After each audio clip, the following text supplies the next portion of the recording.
اي جداريه هو نفس اللي احنا عملناه في كل واحده، اللي انا الكلام اللي انا قلته دلوقتي هو نفسه على اي جداريه، اي ستاره، اي كوشنز، اي لمبادير مثلا، اي حاجه اي حاجه، اي رانر، اي حاجه انا عايزه اعملها هعمل نفس الكلام. تمام.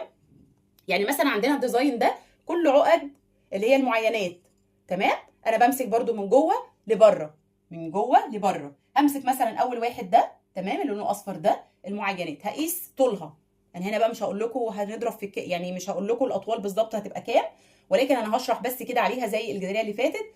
اللي هو انا مثلا عندي الاصفر ده هشوف طوله هيطلع كام. طلع 20 سم، طلع 25 سم، هضربه في 8. ولكن في الجداريه دي هنخلي بالنا ان عقده التثبيت هيعملها مرتين.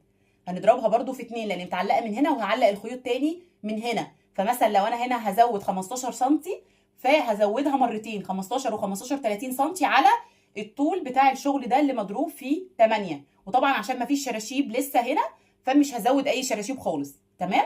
نفس اللي انا هعمله هنا نفس اللي انا هعمله برده هنا. هضرب المعينات، هشوفها هنا طولها 40 سم ولا طولها 35 سم، واضربها في 8 وازود طول عقده البدايه مرتين. تمام. هعمله ده الكلام ده كله في كل واحده.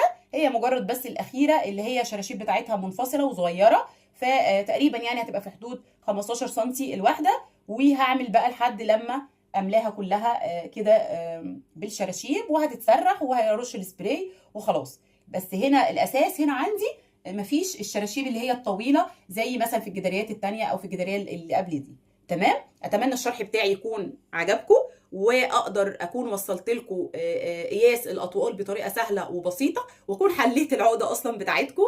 وان شاء الله اشوفكم في فيديوهات تانية كتير، والسيشن الجاي هتستفادوا منه اكتر واكتر، واتمنى ان انتم تكونوا استفدتوا من السيشن ده. واشوفكم على خير باذن الله، والسلام عليكم ورحمه الله وبركاته.